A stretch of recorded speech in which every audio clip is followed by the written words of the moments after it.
आतिश इस समय गुस्से में इश्की को देख रहा था, जो आराम से अपनी अलमारी से सामान निकालकर बैग में डाल रही थी। दरअसल ऋषि ने उससे कहा था कि वो जल्दी से अपना सामान पैक कर ले, क्योंकि शादी से पहले आतिश और इश्की एक साथ नहीं रह सकते। इश्की को कपूर मेंशन जाना होगा, जहां वो ओजस और काम्या के साथ रहेगी। बस थोड़ी ही देर में तेजस उसे लेने आने वाला था। दरअसल इश्की की बारात नंदा मेंशन से निकलकर कपूर मेंशन जाएगी और कपूर मेंशन में ही इश्की और आतिश की शादी होगी। ये बात ऋषि ने नहीं, बल्कि ओजस ने खुद सामने रखी थी। वो नहीं चाहता था कि इश्की की शादी यहां से हो, क्योंकि उसे भी एक बेटी के कन्यादान का सुख मिल सके। आतिश गुस्से में खड़ा होते हुए बोला, बिल्कुल भी नहीं छिपकली, कोई जरूरत नहीं है तुम्हें यहां से जाने की। मिस्टर नंदा से और मम्मी से मैं बात कर लूंगा। और वैसे भी शादी तो हम दोनों सिर्फ रस्मों के लिए कर रहे थे ना। देखा जाए तो हम दोनों ऑलरेडी पति पत्नी हैं, तो फिर ये लोग हमें अलग कैसे कर सकते हैं। पर इश्की अपना मेकअप का सामान बैग में रखते हुए बोली, अरे मिस्टर फायरक्रैकर, ये तो होता ही आया है, इसमें कौन सी बड़ी बात है। हमेशा से ऐसे ही होता आया है, लड़के की बारात लड़की के घर आती है और फिर वहां शादी होती है और फिर लड़की वहां से विदा होकर आती है। लेकिन मेरे सिचुएशन में तो ऐसा कुछ भी नहीं हो रहा है। मैं तो ऑलरेडी अपने ससुराल में हूं। इनडायरेक्ट देखा जाए तो अब मैं मायके जा रही हूं। कपूर मेंशन में ओजस अंकल और काम्या आंटी के पास। वहां पर आप बारात लेकर आइएगा और मुझे अपने साथ ले जाइएगा। आतिश ने गुस्से में कहा, लेकिन लाने ले जाने की प्रॉब्लम करनी ही क्यों है? तुम तो ऑलरेडी यहीं पर रह रही हो ना। कमरों की दूरियां काफी नहीं थी क्या कि अब घरों के बीच भी दूरी होनी चाहिए? इश्की आतिश का गुस्सा समझ सकती थी। वो आगे बढ़ी और उसने वो आतिश के चेहरे पर अपना हाथ रख दिया, जिससे आतिश का गुस्सा उसके लिए नरम पड़ गया और वो इश्की की आंखों में देखने लगा। इश्की मुस्कुराते हुए बोली, मिस्टर फायरक्रैकर, बहुत ज्यादा ख्वाहिश तो नहीं है मेरी, लेकिन एक आम लड़की की तरह शादी करने का सपना देखना गलत तो नहीं है ना। मैं भी तो चाहती हूं ना कि मेरी बारात आए। आप दूल्हा बनकर घोड़े पर बैठकर बैंड बाजे के साथ मेरे दरवाजे पर आए।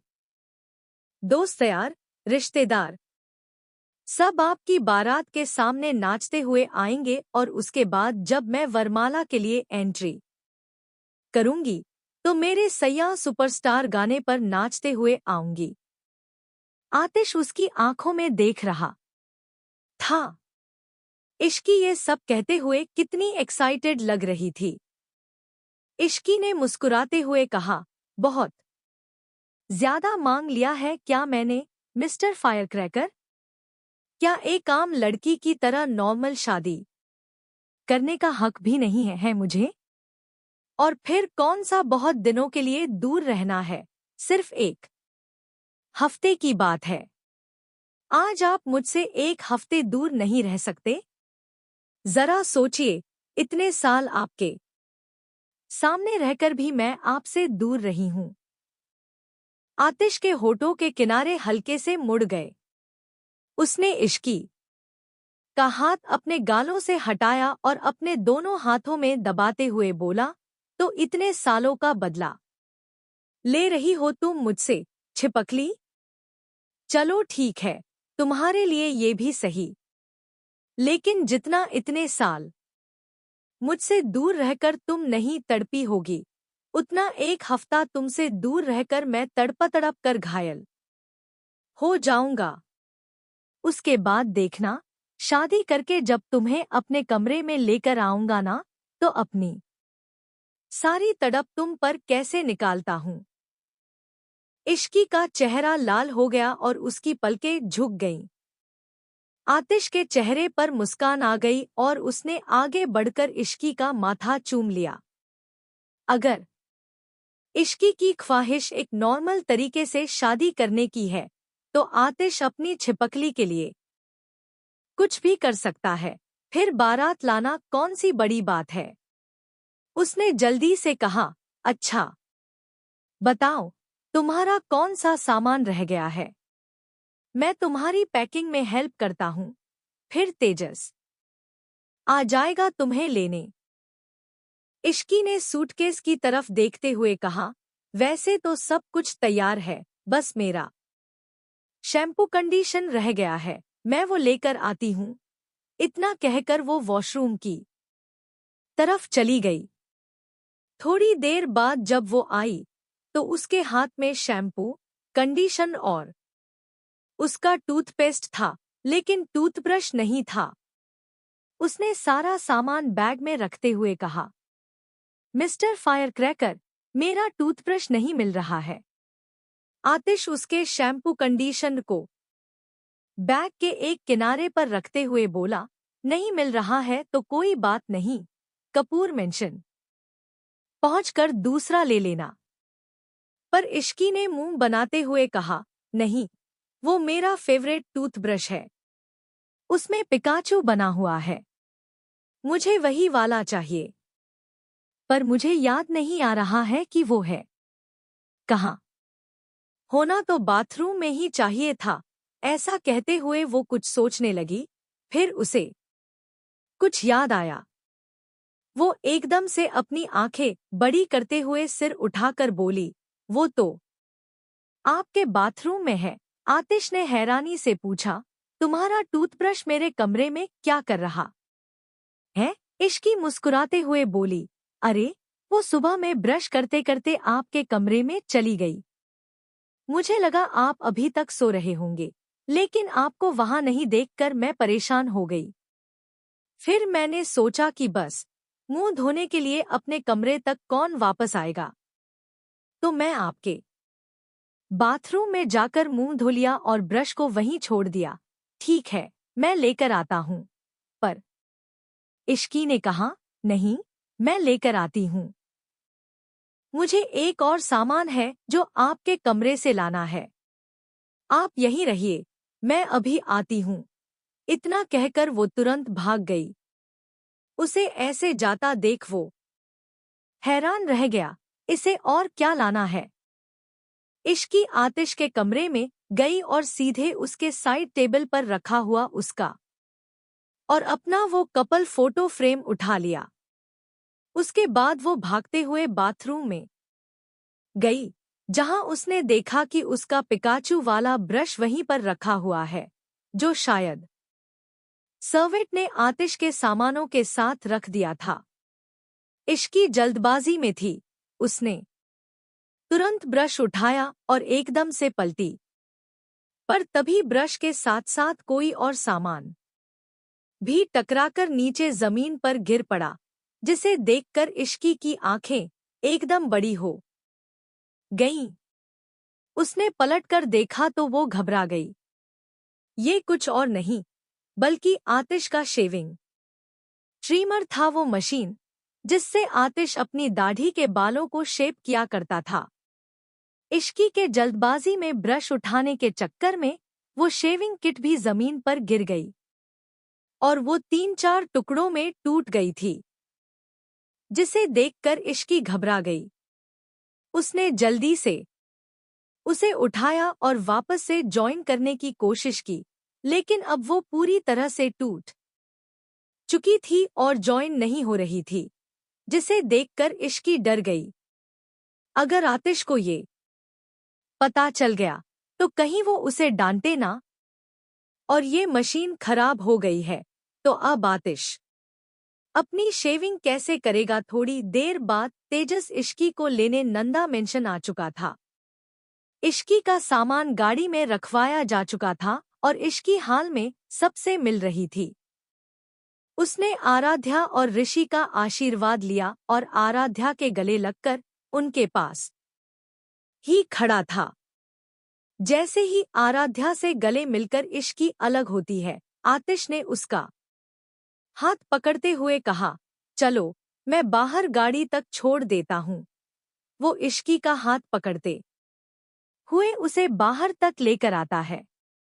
जैसे ही आराध्या आगे बढ़ने को होती है, ऋषि ने इश्की का कंधा पकड़ नाम से हिलाते हुए कहा, अभी नहीं, अभी उन दोनों को साथ रहने दो। आराध्या कुछ नहीं कहती। मुस्कुराते हुए ऋषि के साथ वापस अंदर चली जाती है। आतिश इश्की को लेकर बाहर आता है। उसने तेजस से कहा, तू थोड़ी देर गाड़ी में बैठ, मैं इसे भेजता हूँ। तेजस ने अपने सनग्लासेस लगाए और मुस्कुराते हुए गाड़ी में बैठ गया। बाहर इश्की और आतिश एक दूसरे के सामने खड़े थे। इश्की ने आतिश की निगाहों में देखा तो आतिश ने मुस्कुराते हुए उसके दोनों गालों पर अपना हाथ रखा और आगे बढ़कर उसके माथे को चूमते हुए कहा, सिर्फ एक हफ्ते की दूरी है और ये मत समझना कि इस एक हफ्ते भी मैं तुम्हें चैन से रहने दूंगा। इश्की के चेहरे पर एक मुस्कान आ जाती है और वो आतिश के गले लग जाती है। आतिश ने भी उसे अपनी बाहों में भर लिया और सुकून महसूस करने लगा। आखिर एक हफ्ते तक अब वो दोनों दूर रहने वाले थे, लेकिन इस एक हफ्ते की जुदाई के बाद उन दोनों को कोई अलग नहीं कर सकता था। आतिश ने इश्की के लिए गाड़ी का दरवाजा खोला और इश्की जाकर गाड़ी में बैठ जाती है। तेजस ने गाड़ी स्टार्ट कर दी और इश्की ने हाथ हिलाते हुए आतिश को बाय कहा। जैसे ही गाड़ी नंदा मेंशन से निकल जाती है, आतिश के प्यार का जो एहसास इश्की के ऊपर समय हुआ था, वो उसने अपने अंदर जब्त कर लिया और अब उसके चेहरे पर घबराहट आ गई। उसने अपने हैंडबैग को देखा, जो उसके हाथ में छोटा सा बैग रखा हुआ था। उसने धीरे से उसे बैग को खोला और जैसे ही उसने खोलकर अंदर देखा, उसके आंखों में एक डर आ गया। उसे बैग के अंदर कुछ नहीं, बल्कि आतिश का टूटा हुआ ट्रिमर मिला। क्या हुआ भाभी, सब ठीक तो है ना? तेजस ने जैसे ही ये कहा, इश्की घबरा जाती है। उसने जल्दी से सिर हिलाते हुए कहा, जी, सब कुछ ठीक है।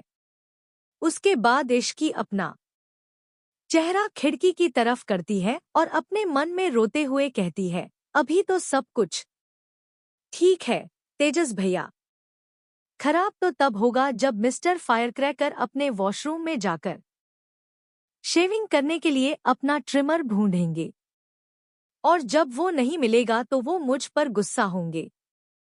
थोड़ी देर बाद इश्की कपूर मेंशन पहुंच जाती है, जहां पर ओजस और काम्या पहले से ही उनका इंतजार कर रहे थे।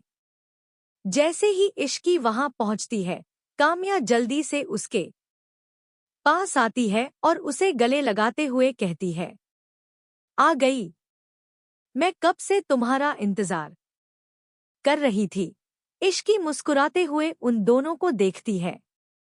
एक सर्वेंट इश्की का सामान उसके कमरे में ले जाता है और कपूर मेंशन के हाल में आकर बैठ जाती है, जहां पर उसके लिए जूस और स्नैक्स ले आए गए थे।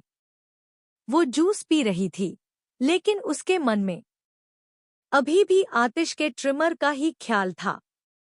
काम्या ने कहा, इश्की, जल्दी जल्दी से नाश्ता फिनिश करो, फिर हमें मार्केट भी जाना है। उसकी बात सुनकर इश्की हैरान हो जाती है। तेजस ने हैरानी से कहा, मॉम, इस वक्त मार्केट जाना है? मतलब इश्की अभी तो आई है, उसे थोड़ा सा आराम तो करने दीजिए। काम्या ने कहा, मार्केट से आकर उसे जितना आराम करना है वो कर सकती है, लेकिन अभी वो मेरे साथ मार्केट जाएगी।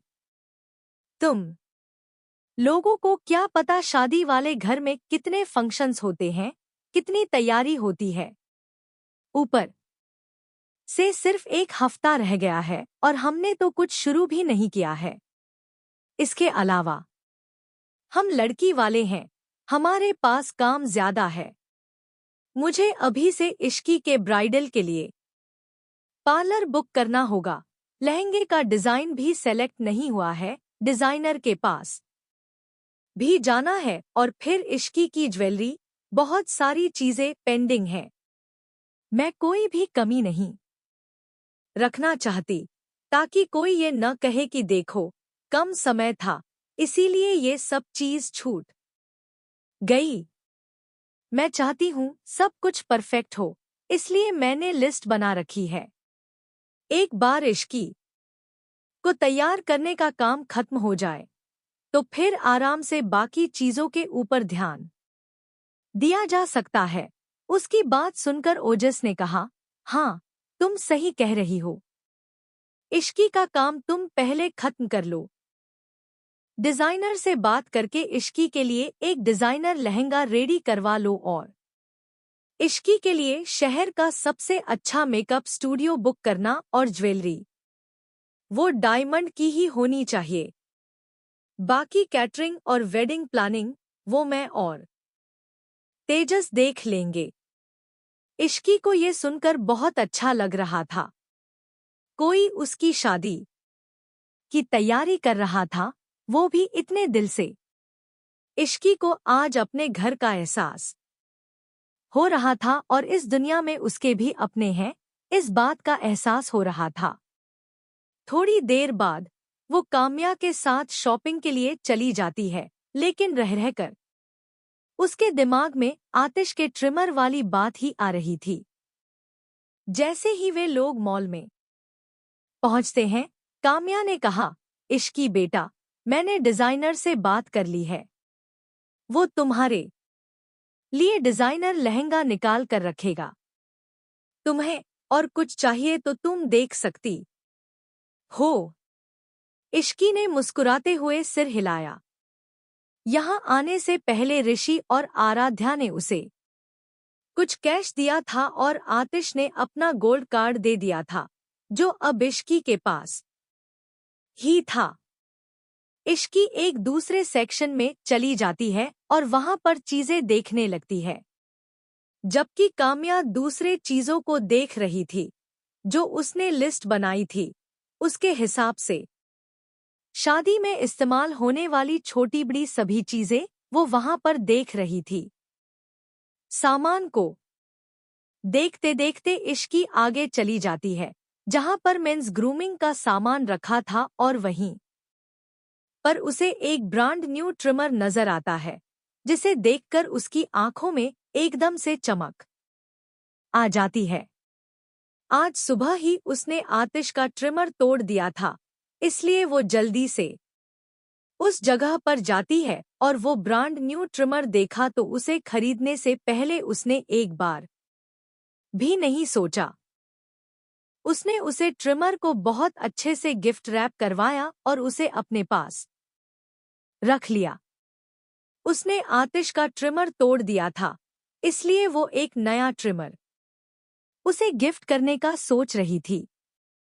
उसने बिल्कुल वही ब्रांड और वही डिजाइन लिया था जो उसने आतिश का तोड़ दिया था, पर उसने इसके पैसे कैश में दिए थे, क्योंकि कार्ड आतिश का था और अगर उसके कार्ड से बिलिंग होती तो आतिश को पता चल जाता कि इश्की ने उसके कार्ड से कुछ लिया है। इसीलिए आराध्या ने जो उसे पैसे दिए थे, इश्की ने इन पैसों से गिफ्ट लिया है। पर अब बड़ी प्रॉब्लम ये था कि वो इस गिफ्ट को आतिश तक पहुंचाएगी कैसे, क्योंकि वो तो नंदा मेंशन जा नहीं सकती थी। तभी उसके दिमाग में तेजस का ख्याल आता है। वो नहीं जा सकती है तो क्या हुआ, तेजस तो जा सकता है ना। इश्की ने आतिश के लिए एक नया ट्रिमर लिया था। वो ट्रिमर को बहुत खुशी खुशी लेकर घूम रही थी, ये सोचकर कि वो आतिश को पहली बार कोई गिफ्ट देने वाली है। पर तभी काम्या आ जाती है। उसके हाथ में बड़े बड़े बैग थे। उसने शादी में इस्तेमाल होने के लिए और इश्की के लिए बहुत सारा सामान लिया था। उसके हाथ में इतने बड़े बड़े बैग देखकर इश्की ने जल्दी से उसके हाथ से एक बैग लेते हुए कहा, लाइए आंटी, ये वाला मुझे दे दीजिए। काम्या मुस्कुराते हुए उसे एक बैग दे देती है। फिर उसने इश्की के हाथ में भी एक छोटा बैग देखा तो उसने कहा, ये तुम हाथ में लेकर क्यों घूम रही हो? बाकी सामान के साथ रख दो, एक साथ बिलिंग हो जाएगी। इश्की मुस्कुरा कर बोली, आंटी, इसके पैसे मैंने दे दिए हैं। दरअसल ये मैंने इनके लिए लिया है, तो इसलिए मैंने इसके पैसे पहले ही दे दिए हैं। काम्या ये सुनकर मुस्कुराने लगती है।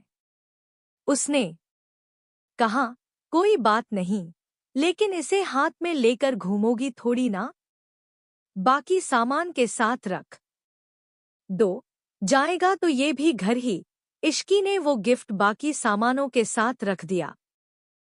पर जब उसने अंदर देखा तो उसके अंदर बहुत सारे ब्यूटी प्रोडक्ट्स रखे हुए थे। फेशियल किट रखा हुआ था, ब्लीच रखा हुआ था, वैक्सिंग रखा हुआ था और मैनिक्योर पेडिक्योर का सामान भी रखा हुआ था। इसलिए उन सामानों के बीच में आतिश का ट्रिमर भी रख दिया। उसके बाद काम्या उसे लेकर एक डिजाइनर स्टूडियो में जाती है, जहां पर उसने इश्की के लिए सबसे महंगा, सबसे बेस्ट और सबसे यूनिक वेडिंग ड्रेस डिजाइन करने के लिए दिया। हालांकि शादी एक हफ्ते में ही थी, इसीलिए इश्की की शादी का लहंगा बहुत महंगा पड़ रहा था। उसके बाद ज्वेलरी और बाकी सारा सामान लेकर इश्की और काम्या दोनों ही बहुत ज्यादा थक गए थे। रात को जब वो कपूर मेंशन वापस आते हैं तो अब तक का डिनर लग चुका था। क्योंकि दोनों थक चुके थे, इसलिए जल्दी जल्दी डिनर करके सब रेस्ट करने के लिए चले गए। कल से तो वैसे भी घर में शादी का माहौल था, तो ऐसे में किसी को टाइम ही कहाँ मिलने वाला था। इश्की को आतिश के बिना नींद नहीं आ रही थी। उसे आतिश की याद आ रही थी, लेकिन उसने भी आतिश को न तो फोन किया और न ही मैसेज किया था। वो चाहती थी आतिश शादी से पहले तड़पे और उसे तड़प को महसूस करे, जो इश्की ने इतने सालों तक उसके लिए किया था। बेचारी यहाँ उसे तड़प तो रही थी और आतिश वहाँ तड़प भी रहा था। उसे नींद नहीं आ रही थी। उसने सोने की बहुत कोशिश की, लेकिन उसे सच में नींद नहीं आ रही थी। हालांकि उसने अपने मन में कितनी बार कहा कि इस घर में रहने के बावजूद भी कौन सा उसके साथ थी, अलग कमरे में थी, लेकिन उसकी खुशबू, उसका एहसास ही आतिश के लिए काफी था। पर अब तो वो इस घर में भी नहीं है, और यही उसकी बेचैनी और ज्यादा बढ़ा रही थी।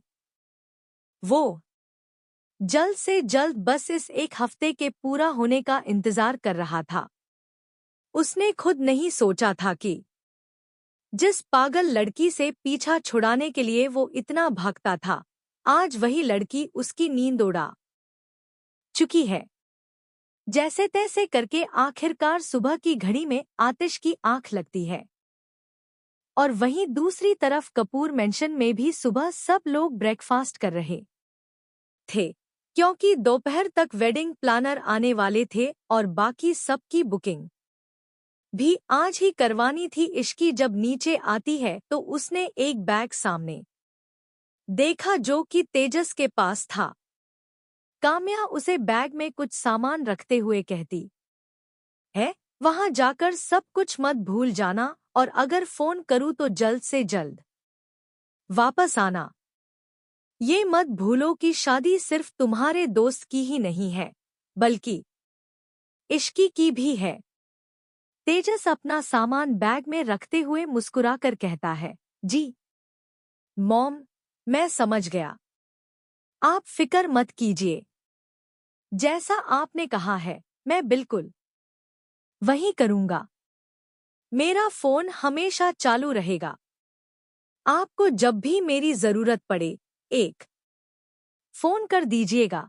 मैं भागकर यहां आ जाऊंगा। लेकिन अभी मेरा वहां जाना जरूरी है। मेरा दोस्त अपनी बीवी की जुदाई में पागल हो गया है। इश्की ये सुनकर मुस्कुराने लगती है। वो जल्दी से उनके पास आती है और काम्या से कहती है, क्या हुआ आंटी जी? तेजस भैया कहाँ जा रहे हैं और ये सामान क्यों पैक हो रहा है उनका? तेजस मुस्कुराते हुए कहता है, भाभी, मैं नंदा मेंशन जा रहा हूँ। दरअसल अभी अभी थोड़ी देर पहले आतिश का फोन आया था और उसने मुझे, रणवीर को और मृणाल को सीधे तौर पर धमकी दी है कि अगर शादी में हम उसकी तरफ से शामिल नहीं हुए तो वो हम सबका जीना हराम कर देगा। इसलिए मैं अपना थोड़ा सा सामान लेकर नंदा मेंशन जा रहा हूँ। इश्की हैरानी से कहती है, लेकिन आप कैसे जा सकते हैं? अगर आप गए तो फिर यहाँ से शादी कैसे मैनेज होगी?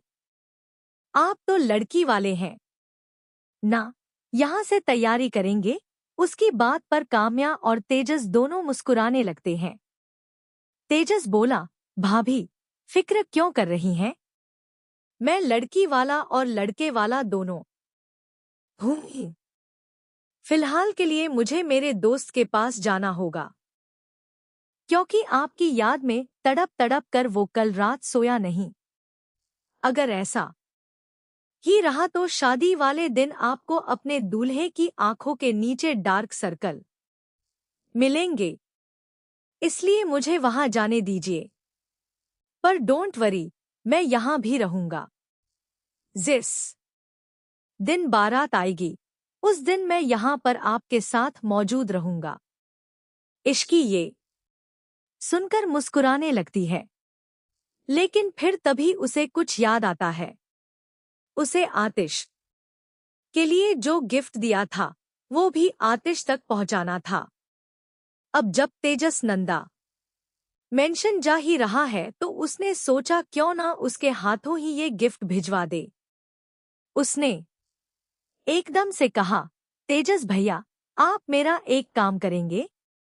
हाँ, बोलिए भाभी, आपके लिए तो मैं कुछ भी करूंगा। बताइए क्या काम है? तभी काम्या का फोन बजने लगता है, जो वेडिंग प्लानर का ही था। वो फोन लेकर साइड में चली जाती है और वेडिंग प्लानर से बात करने लगती है। तेजस ने जब कहा तो इश्की ने मुस्कुराते हुए कहा, दरअसल भैया, मैंने उनके लिए एक गिफ्ट लिया है और ये मुझे उन तक पहुंचाना है। अब मैं तो जा नहीं सकती हूँ, तो क्या आप मेरी तरफ से वो गिफ्ट उन्हें दे देंगे? तेजस मुस्कुराने लगता है। वो बोला, बिल्कुल भाभी, ये भी कोई कहने वाली बात है। कहाँ है गिफ्ट? मुझे दीजिए, मैं वो गिफ्ट अपने बैग में रख लेता हूँ। नंदा मेंशन पहुंचकर मैं आतिश को गिफ्ट दे दूंगा। लेकिन इश्की को याद आता है कि कल जब वो शॉपिंग करके आई थी तो इतनी ज्यादा थक गई थी कि वो तो सामान भी अपने कमरे में नहीं ले गई। तो हो सकता है वो सारा सामान काम्या के कमरे में हो। पर अब प्रॉब्लम ये है कि वो काम्या के कमरे में कैसे जाए, क्योंकि वहां तो ओजस सो रहा होगा। पर तभी उसने पास से गुजर रहे एक सर्वेंट को रोका और पूछा, कल जो शॉपिंग का बैग आया था वो कहाँ है? सर्वेंट ने कहा, वो बैग तो मालकिन के कमरे में रखा हुआ है।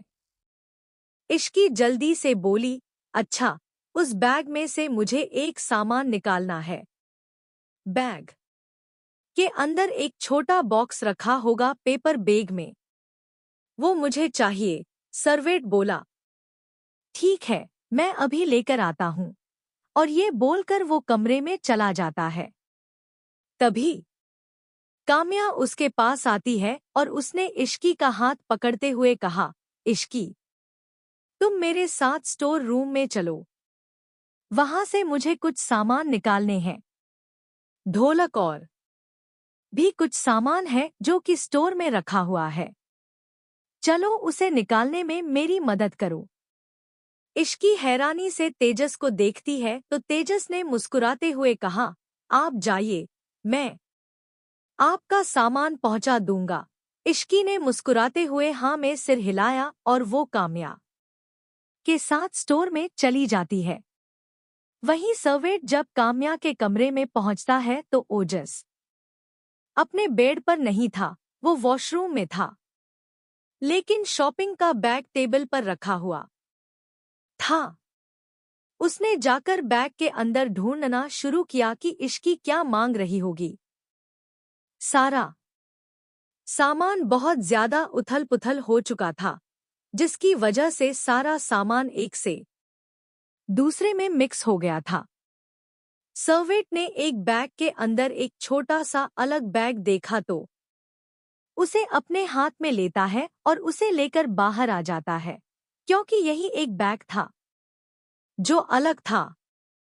उसने वो बैग लाकर तेजस को दे दिया और तेजस ने भी उस बैग को अपने बाकी सामान के अंदर रखकर अगले ही पल घर से निकल जाता है, क्योंकि आतिश का फिर से फोन आ रहा था और वो उसे जल्द से जल्द बुला रहा था।